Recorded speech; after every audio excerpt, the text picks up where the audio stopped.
Hi, everybody. This is Dave Hodges, and you're listening to and you're watching Hodgeball Sports Analysis. This is our new channel, which features sports from a variety of areas, a variety of interest for people.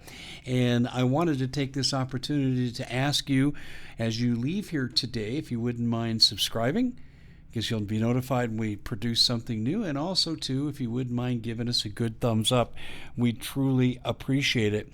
And there's so much going on in the world of sports right now, but I wanted to address a specific question to you. The other night I was kind of flipping around and I was looking at various preseason football games. They're largely a waste of time, but in particular, I wanted to watch my Broncos. Yes, I'm a big Broncos fan. Grew up in Denver in the shadows of Mile High Stadium. And I went from rooting for a team that didn't have a winning season in its first 17 years in one that's now one of the most storied franchises in football history with 3 Super Bowl championships and probably one of the best 3 quarterbacks in all of football history in John Elway. So when we take a look at football, I love football. I played football. And I saw a commercial in this preseason game. In fact, I was watching, it was the Kyler Murray debut for the Arizona Cardinals. And I was watching with great curiosity, and the kid did not disappoint. I can't go on to say, well, he's going to be just another Patrick Mahomes. And I'm not saying that, but I'm just saying I think he was worthy of the number 1 pick based on the 7 minutes of football that I watched in preseason game number 1. But more to the point of what I'm talking to you about, that in the course of me watching the first quarter of that game, they had an advertisement that came on, and they talked about kids playing football. And it started out by saying, well, you're going out for the football team, aren't you? And this young kid, probably about 14, 15 years of age, he says, well, I'll have to get back to you on that. Now, eventually, through a series of convincing interactions with various people, this young kid eventually has a football uniform, and you see the crowd cheering as he runs onto the field in pregame. Why would you see such an ad on a major sporting event that's being played by the sport that they're advertising for? I mean, when I grew up, I watched the NFL and I played football, and no one ever said to me, hey, watch this commercial, it'll convince you to go out for football. What's going on? Well, the bottom line is I just read an article, and actually it was circulating through many of the New Mexico newspapers, and they were saying that New Mexico is having a hard time getting enough kids to come out for high school football, that they're having trouble fielding teams, and some schools are considering canceling the sport.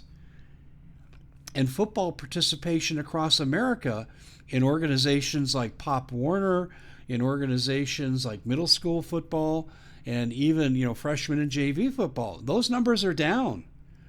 And that results to, less, you'd think there's less fans because less people are playing, and that's a concern to the NFL. And if the people don't start playing football in greater numbers, NFL will come to stand for not for long. Why do you think that people are not playing football? Now, it is true we've had a lot of people from foreign countries enter our country in the millions, and football is not their sport. They call it football, but it's actually soccer. So undoubtedly, in soccer and football, many states compete during the same fall sports season. So kids playing soccer obviously are not playing football unless they do double duty, but then it's only for, kicking extra points or punting. So you don't see people playing both sports.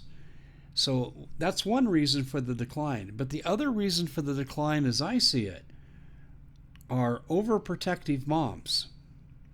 My kid could get hurt. Yeah, you're going to have some injuries in football. And sometimes they're significant. Most of the time they're minor. But it's kind of funny when I compare, the various sports that I played, baseball, basketball, football. I was also in martial arts. The time that I got hurt the worst was when my team was ahead at the end of a game against our rival opponent. And I, as the point guard, was dribbling out the clock, and I decided I'd do a loop through the lane, not shoot the layup, and I didn't get to dribble out because I got put into the wall, and I had a major concussion.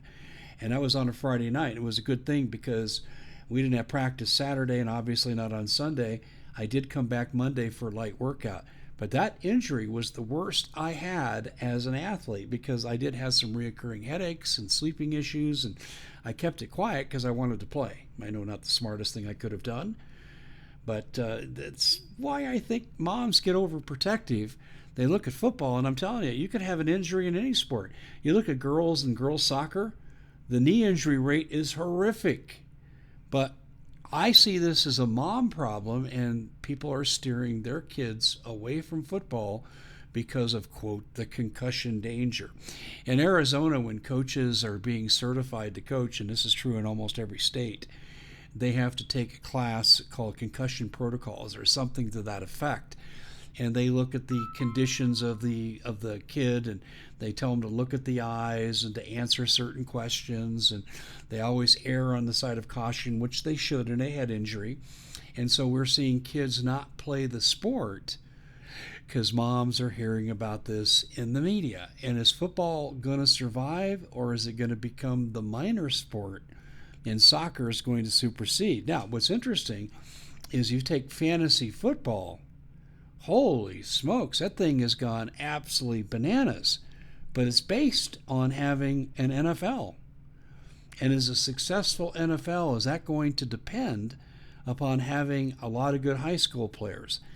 I'm going to disappoint a lot of people and say, I don't think it does. I think you could cut the number of high school players down by 50%. It'll affect colleges, particularly at the mid-major and Division II level. But I don't think it's going to really affect the NFL because you're still going to get the cream of the crops, and the very best 52-man teams are going to be out there, and there's plenty of good people if you cut the population in half. But are high school football programs going to survive, or are some of them going to go by the wayside? Now, I'm kind of worried about what's coming. Tell me what you think. What do you think? Think I missed anything here? Why are fewer kids playing football? This is Dave Hodges. You're listening to Hodgeball 2. We're brought to you by Health Masters, the very best in natural health care. Find out why I and so many of my colleagues go to healthmasters.com before we ever go to our doctor.